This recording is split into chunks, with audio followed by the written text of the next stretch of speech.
Hello viewer, I'm Father Lokk. Please subscribe and enjoy the programs.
The piercing scream echoed through the sterile halls of Happy Hills nursing home. Sally, a young nursing assistant, stood frozen, her heart pounding against her ribs. Her eyes, wide with terror, were fixed on the horrifying sight before her in room 13. Vera Finches, an 86-year-old resident, hung suspended from the ceiling. Her frail body, clad in a pale blue nightgown, swayed slightly, casting eerie shadows on the floral wallpaper. Vera's white hair cascaded down, almost reaching the floor, her face contorted in a silent scream. Sally, paralyzed by fear, couldn't tear her gaze away from the grotesque spectacle. Her mind struggled to grasp the impossible. How could this frail woman be hanging upside down? The room was small, with no visible means of climbing. The furniture remained undisturbed, and the single window was firmly shut. The only sound was the faint whirring of the ventilation system, a stark contrast to the horrifying scene before her. Sally finally found her voice, a choked gasp escaping her lips. She stumbled back, knocking over a metal tray with a loud clang. The noise seemed to break the spell, and she scrambled towards the door, her mind racing. As she fumbled for the handle, a cold breeze swept through the room, causing Vera's body to twirl slowly. Sally didn't need to look back to know that whatever had happened to Vera Finches was far from natural. Happy Hills, once a beacon of comfort and care, had become a breeding ground for terror. Fear, like a contagious disease, spread rapidly through Happy Hills. The residents, already grappling with the fragility of life, now whispered about Vera's demise in hushed tones. Their eyes darted nervously towards room 13, now sealed shut, as if afraid the unseen force that claimed Vera might escape. The once lively communal areas fell silent, save for the rustling of newspapers and the clatter of medication being dispensed.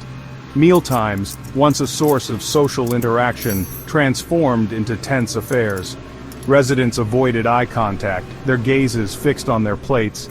The flickering fluorescent lights, a minor annoyance before, now seemed to pulsate with an unnatural energy whenever someone entered the room.